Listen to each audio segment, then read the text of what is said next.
Welcome back to another episode on the Landscaping Podcast. Happy Friday to everybody. This is going to be a good one because we are responding to one of our listeners. And whenever we get feedback from listeners, we just kind of tap into it and roll because we appreciate you giving the time of your life to listen to what it is we are talking about. As the podcast continues to grow, these questions will continue to come in. As they come in, we look forward to answering all of them. What we look to do is make sure we answer as best we can to the question. Some questions are yes or no's. Some questions we can jump right on. You know, sometimes I'm like, hey, Shay, what do you think about this? And we can kind of turn it into a full episode, as was the case today. So, Shay, you were the one that actually received this message, and the Landscaping Podcast is going to go on a full episode focused on a single individual's question because they went deep in the weeds on a topic that has to do with weeds. Thank you. Thank you. I've been waiting to use that. Oh, Lord. You've been saving that one all day. I really was. I thought about that about an hour ago. Let's shoot the podcast. I've got the punch. Yeah, I know. Before I forgot it. So, what was the question? And let's just dive into it. Yeah. So, one, shout out to Colton Toller, a local resident to Beaufort County here. And so, listening to the podcast, he wanted to know a little bit more about pre-emergent stuff. So, he shot us a message. I was actually on vacation at the time in Hawaii. And wish I could have got this podcast out sooner, but had got sick, lost my voice, couldn't talk. Zac covered. That's a problem with the podcast. Yeah. You can sign language it, but that's YouTube. Well, it would have took me a while to learn sign language, but but yeah, he asked me a question on Facebook Messenger. Shout that to me. Was super excited to get that. So Colton, thank you for shooting that message, and anyone else listening, shoot us a message. Let us know what you want to hear. We'll dive into that and answer your question best that we can. Research into it a little bit, make sure we fine tune it to what you're asking so that we make sure we fulfill, our duty here. But Colton, you had asked about pre-emergence, kind of late season, early season, liquid versus granular, and pretty much all things pre-emergent is kind of what you want to know and how to, adjust based off of what you're seeing in your lawn. And so we're going to dive into that. Pre-emergence, I think for anyone else listening, not just to Colton, but just kind of to broad spectrum here. Pre-emergence, they are pre-emerge. So before the weeds germinate. That's when you put that chemical out. You're trying to prevent them from emerging into your lawn or your flower beds or anywhere that you don't want weeds. And Zac, what is a weed? A weed is anything that you do not want in that area. That's right. So if you've got a nice Bermuda lawn, you don't want dandelions, you don't want clover, you don't want henbit, chickweed, lesbidesia, and I'm going to stop at that. The list is long, but I do want to point out, one of the examples they used is like everybody loves roses, but a rose is a weed if you're trying to grow vegetables. Yeah, that's right. And so whatever it is that you don't want there. So a weed isn't a particular just dandelions or something like that. Yep. And going through that course, that was one of the things that stood out is I never really put two and two together until they said that. I'm like, It makes perfect sense. Yep, 100%. If you're a warehouser growing pine trees, you don't want oaks. They're now weeds. But no, to dive right into it, to go ahead and hit into this, we know what a pre-emergent is. It's going to keep those weeds from germinating so that you don't have them in your lawn. And one of the things you really asked me about was like liquid versus granular. And I'm going to hit on that kind of throughout the podcast because it's going to come up a couple times. So me personally, I'm a huge granular fan when it comes to pre-emergence because of the timing we're putting it out.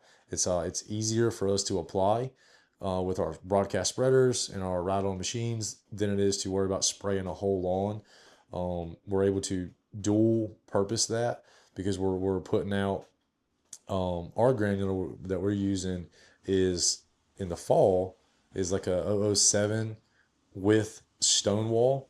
So Stonewall being the pre-emergent and then 007 being the fertilizer we're doing with it. And so we're kind of dual purposing that and able to put it out granularly and let that rain that we're getting in that late season kind of wash it into the soil. Whereas we're not fighting the perfect conditions to spray because here in the south and for us we get a lot of wind. And so conditions for spraying a liquid sometimes aren't always there. And so therefore if you keep waiting and waiting and waiting for the perfect wind conditions, well, it's either going to be raining or you miss your window. Yeah, that time. So the granular gives us that opportunity to go ahead and get out there and put it out where we're not worried about wind drift. We're not worried about it leaching out of the soil too soon and having that appropriate time, to get into the soil. So I prefer granular for that reason. And that's so a question on that. We're not just talking about James Bond here with 007. No. So we're talking about the nitrogen, the phosphorus, and then the potassium. Yep. And so looking at that, when you say 007, when we're talking pre-emergence, how are you sitting and ranking like which is the proper pre-emergent? What are the proper numbers you're looking for when it comes to dealing with weeds? Is it dependent upon the weed? Yeah. So when I say that we're putting out some fertilizer with our pre, if it one nitrogen, phosphorus, potassium, NPK. So that's your NPK rating. It'll be on every bag of fertilizer. That's the three numbers that you see on every bag. You don't want any nitrogen. You don't want any phosphorus. You want just potassium when you're putting it out in the fall and early spring, because you don't want to wake up the grass. You don't want to get it growing. What you're doing is you're trying to put something out to help it from stressing out. And that's what potassium does. It kind of helps it when it's stressed out to prepare itself for a harsh winter or a harsh summer. And so you're building a good root system. You're allowing it to kind of prevent disease and build itself up to prevent that. So that's what I say when I'm throwing out 007. There's zero nitrogen, there's zero phosphorus, and 7% of that compound formulation is potassium. And so we're putting that out there to kind of build up the root system and get it where it's strong, while putting out some pre-emergent to prevent some weeds, so that we're building a system that's allowing our grass to be as strong as it can, so that the weeds don't germinate. Yep.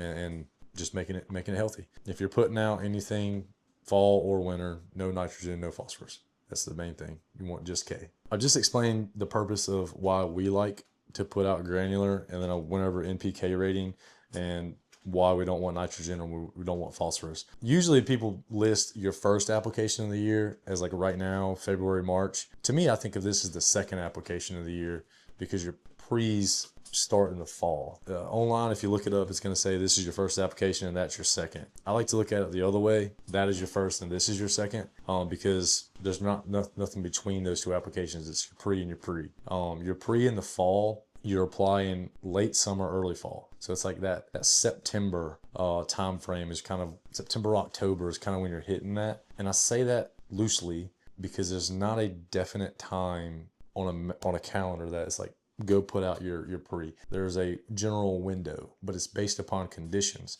So it's based upon soil temperatures as to when your grass is starting to go dormant and your weeds might start germinating.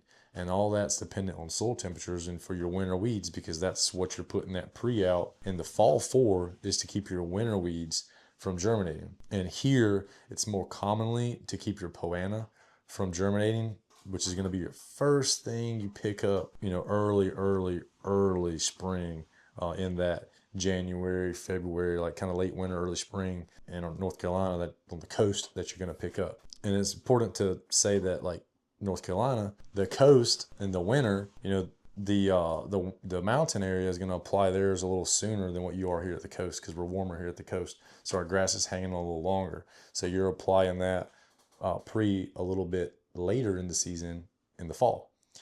Fast forward into the spring, and you're going to apply that pre-emergent a little sooner, because our grass is waking up sooner than what it is in the mountain region. And so it's a time frame that's not definite. So in the spring, you want to be applying that February, early March. More so on the coast, you're going to be more that mid-February. You jump into the mountains, you're going to be more mid-March, 1st of April, because it's a time period there that's changing. So switching into the spring pre-emergent, you're putting it out a little earlier than anywhere else in the state, and you're looking at soil temps. And I keep saying soil temps. I was going to ask you. Yeah, and what I'm going to say about this is I use a website. It's put out by NC State University, but the actual web address is climate.ncsu.edu/map/. And that is a map that will give you current soil temps. It'll let you know what the soil temps are in your area right now. They're all over the state, little points that tell all of the places. And if you look at it, you'll see there's soil temps everywhere. Today, the soil temp in our area is 60, 61 degrees. And so weeds germinate around that 50, 55. So if you don't have your pre's out, you're going to be starting to fight them with a post. Yep. And so you're going to start seeing these weeds. Now, pre, before we jump onto the post, I did have a question on that. Yeah. So does each state have their own college that is focused on providing those soil temps? Because you talk about NC State a lot because of the program that they have. Yeah. But let's say like Rhode Island, do they have like a does each state have a program you can refer to get all those? Or are we just fortunate to have this? We're very fortunate to have NC State. I do think NC State works with other colleges, and I think, for example, the Carolinas, North Carolina State University will have a lot of information that will coincide with Carolina and probably Southern Virginia because of our region. However, if you're all the way in Rhode Island, then yeah, you're going to have a completely different climate. So the stuff you learn off NC State probably won't directly correlate time frame wise. I'm not entirely certain about colleges in NC. I mean, in I'm gonna Rhode look that Island. up. That's interesting. But I would say there is. A college somewhere in the different region. state in that region is definitely going to give you information based upon the region they're in, and be up to date with that. And so, like, I love Site One. I'm a big fan. So shout out to Site One, especially our guys down here. They're fantastic people. And I was speaking with Shay about this calendar we have here. And so you can kind of see it if you're watching on YouTube. But if not, it's a calendar year, and then that it has basically broken out like a bar graph to where when it's time to put the pre-emergence and several other chemicals you can apply to your lawn to do whatever it is you're trying to do with your product or with your property. So my question is, are those based on region also? Because my parents are under about 3 feet of snow up in Rhode Island right now. Yeah. And oftentimes this isn't spring for us. Baseball's not happening right now. It never is. No sports. It's cold. It's wet. And there's a lot of snow. Do you think the site went up there, or do you know? Will their calendar be different because of the region again, similar to the college? Yeah. I mean, 100% their site's going to be geared to their area. I mean, if this map right here, you can't really see it in the corner, but it's listed as coastal Carolina, and it has our grass type. So these are specific for our area. If I was going to go look at like the mountain range, then this graph will look totally different. It would say like the mountain region instead of coastal Even in North Carolina? Yeah, even in Oh, North wow. Carolina. Because cool. like I said earlier, you're on the coast here in the fall, where our grass is still living, whereas up to like 4 weeks sooner, in the mountains, the trees are dropping their leaves, the grass is already dormant. So that means that their pre-emergents are needing to be put out sooner in the fall. We still have a few more weeks, so like the time frame shifts. So this graph would shift based upon that. And then in the spring, it's the opposite. We're warming up a little sooner, so we're applying our pre's sooner in the springtime than what they would be applying. And so that graph will change for them too. Dude, I 100% would want to know exactly which site one to site one. Like, where's the divide? Like, all right, you're in the mountains now, bud. Like, well, I mean, it's time to shift gears. I mean, the fact that this is listed as coastal, I would say that like around that Raleigh area, you're probably going to start switching to that chart shift to the Piedmont region, because obviously we got a lot of fescue lawns in the Raleigh area, whereas we don't have a lot of fescue in our area. And then when you go into the mountains, you're going to, I'd say like the Charlotte, maybe the Greensboro will kind of be like a cross between Piedmont Mountain region, where you're kind of getting that time shift change a little bit. But it's really going to come down to experience and time of the year and looking at the soil temps. There's actually been studies in a lot of these pesticide classes that we go to where they show the times of years that they applied, and they changed drastically the results they got. They were like clockwork the same date, but the results changed, and they overlaid that with the soil temps, and they were like, well, the reason the results changed is because the soil temps changed. It wasn't actually a time on a map or time on a calendar. It was the soil temp timing that changed the results of the pesticide. But that's why I'm adamant about searching the soil temp and paying attention to the weather and trying to time those applications with the weather and what you're seeing with the soil temps, not necessarily a calendar day. It's good to have a reference of like February is coming, this is when we're going to be applying, but it's going to change year to year, and you want to do the best you can. There's no exact science to that, and if someone figures it out, well, they've got it.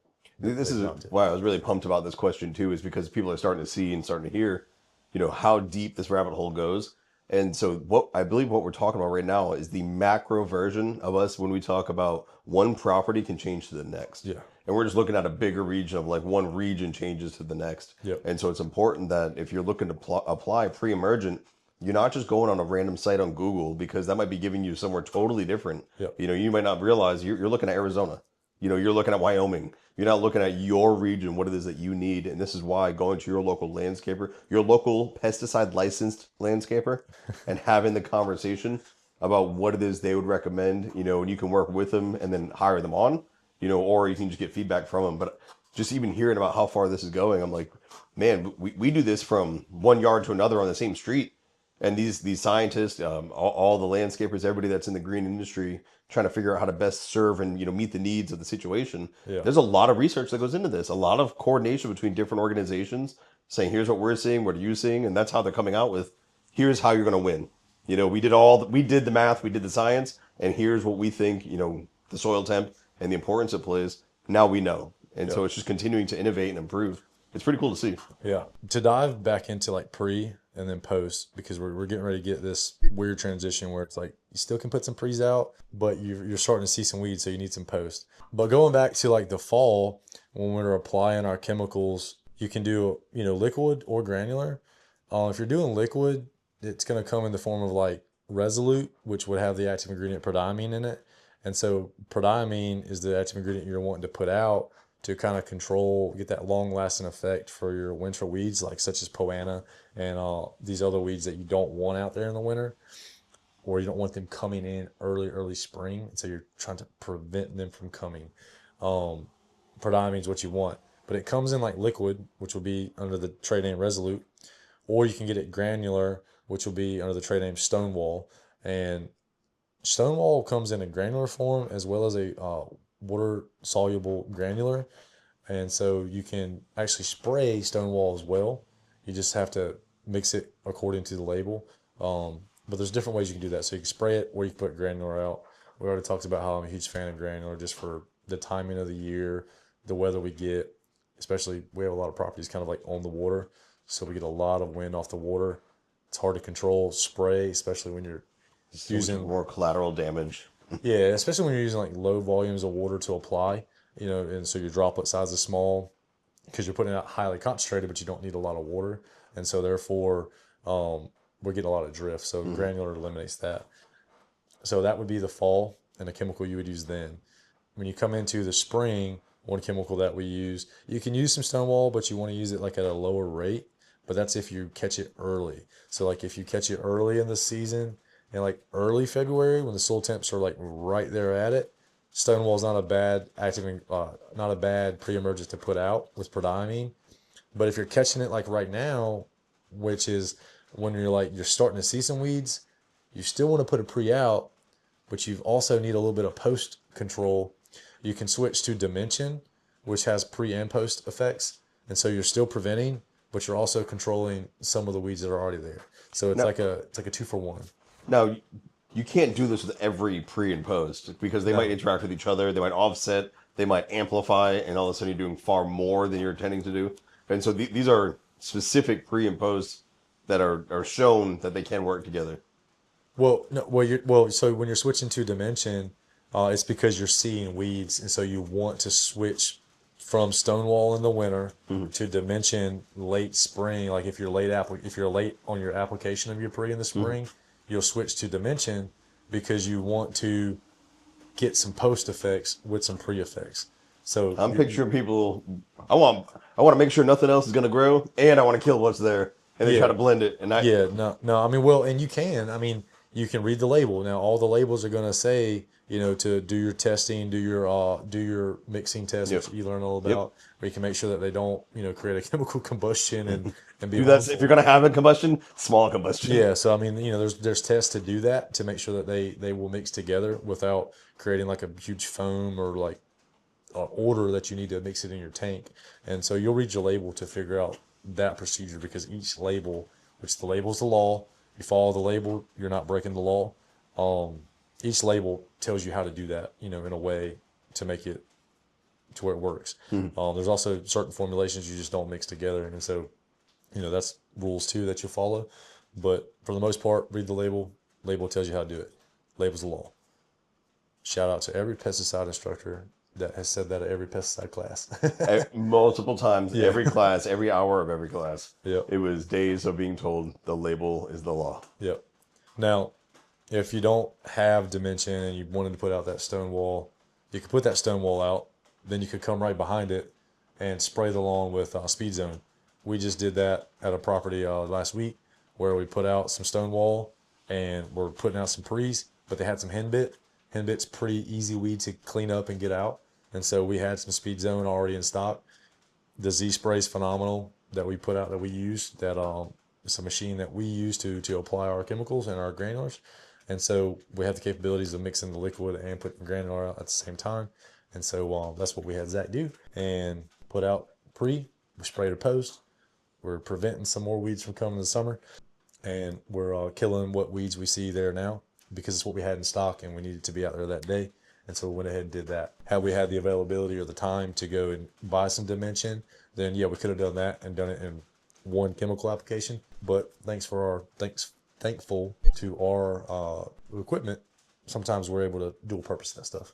You know, I will say, as a little bit of a sidebar, it was cool to be able to go out on the property and start applying some of the things I learned. Yeah. Because if you guys haven't seen our TikTok video where we're talking to Landon, he was saying it's one thing to go to college to learn a thing. It's another thing to actually be in the field learning the thing by doing the thing. And so totally different to understand theory versus application. And so the theory in the class was awesome. And I hadn't done much of our chemical program prior. We discussed it, we had conversations, but there wasn't much going to it. Where then I went to the class, I'm like, cool, like now I understand this. I read the books, took the test, passed the test. And then got the license. Like, I'm very excited about that. But like now I'm ready to go do it. And this is the first time I got to go and do it. And so being a part of it, I was thinking a lot more about all the stuff I had learned. And I was telling Shay, it's not that I know too much, but my brain knows much more than it did. And so I'm thinking about these things while I'm cruising. And it's funny how much you start to, it's like you watch yourself do the thing instead of just doing the thing. And having that experience, I was telling Shay, like, once you do something enough times, it becomes natural, then it flows, and you can pick up and see things. And one of the things he had said to me a few times is, like, with each lawn, you get to know the property. Yeah. And each property, it's kind of telling you, like, what it's trying to do, where it wants to go, and you've got to either meet it or kind of redirect it, depending on what it is trying to do. And so that was my first property that I was getting to know.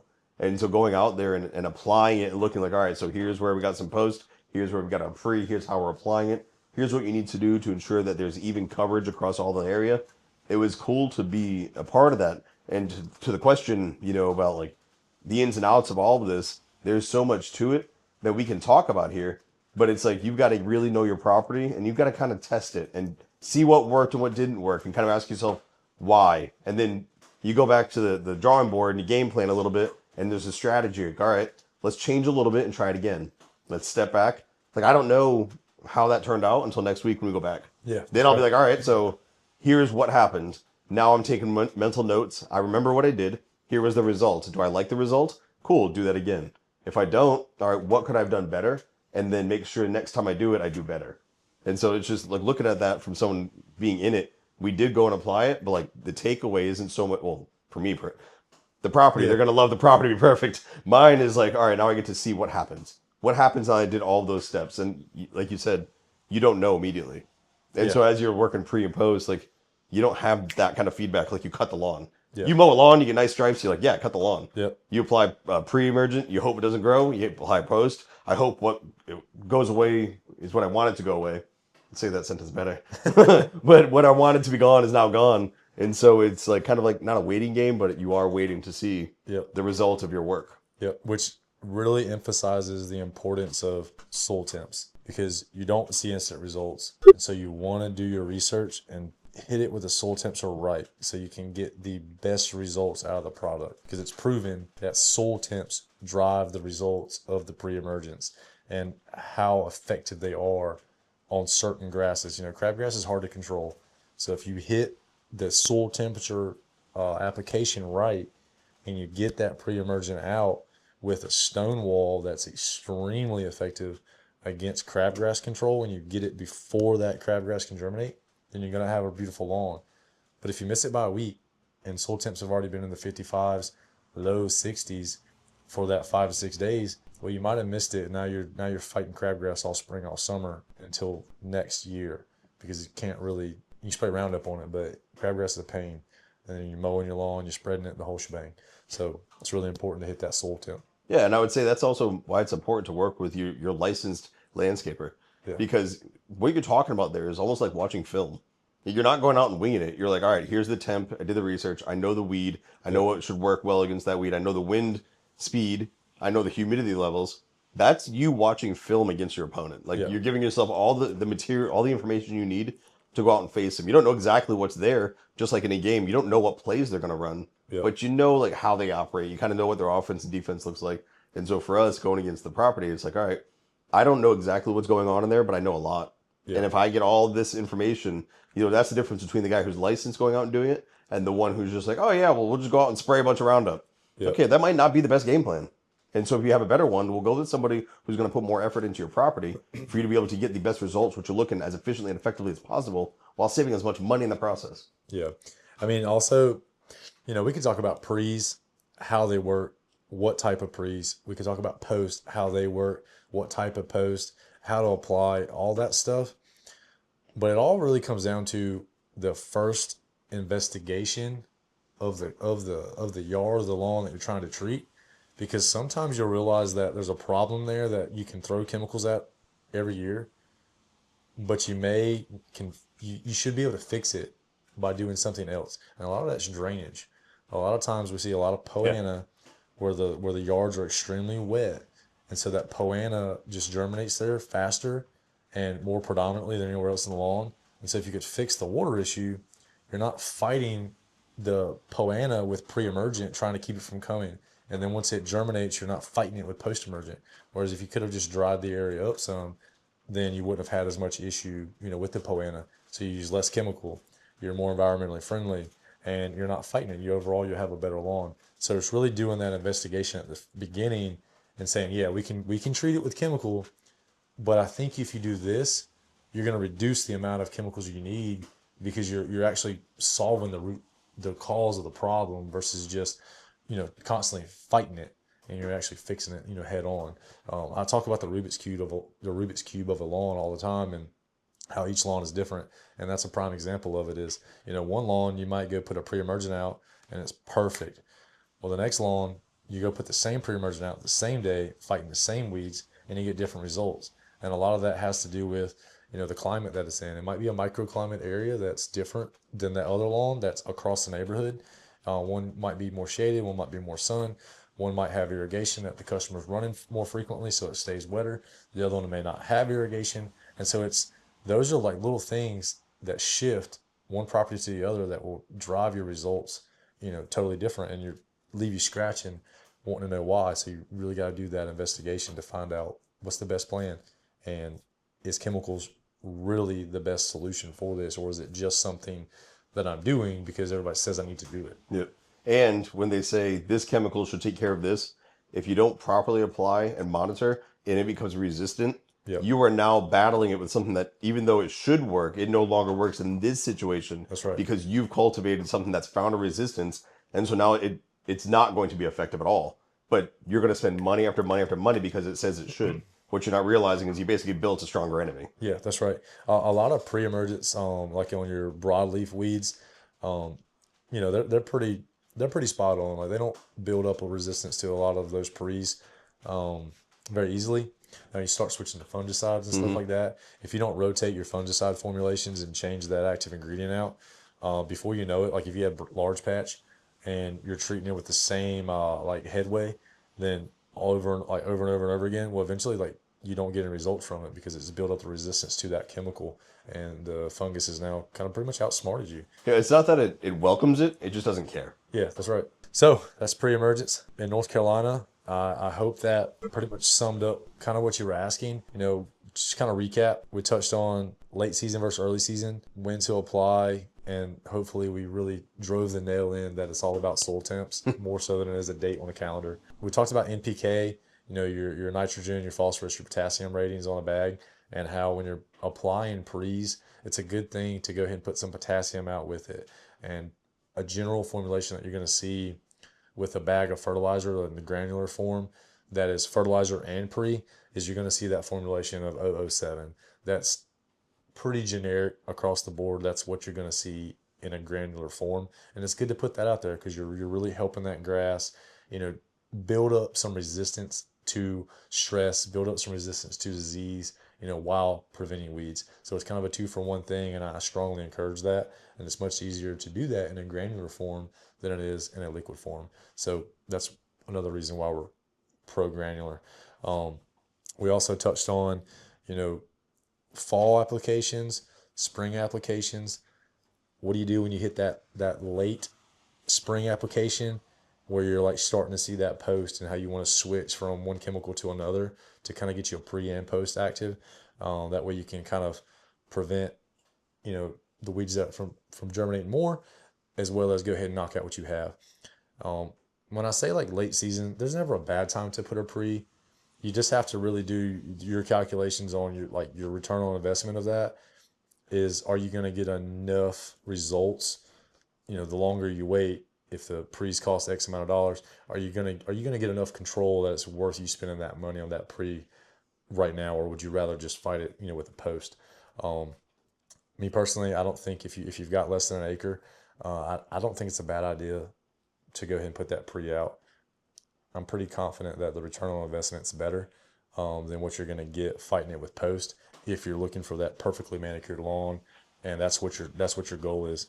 If you're not looking for it, don't do it. But I think if you're asking the questions and you want to know, then I don't think it's a bad time to ever put out a pre all the way through that mid-March, even end of March. I mean, the soil temps will probably already be there, but if you can get a 25% effectiveness out of that pre, that's 25% less weeds you're going to have to fight with a post. So I think it's worth it. To follow up on that, Colton, thank you for shooting us a message. Thank you for asking us a question that I could kind of nerd out on, and kind of be myself and talk about all the things landscaping and what it is that we do out here, and really just hammer down to how difficult working in the landscape is, and how it varies so much, and that it really takes a lot of the experience and time and research to really get that perfect formulation to solve the Rubik's Cube of your lawn, because every lawn is a little different. So thanks for watching the podcast.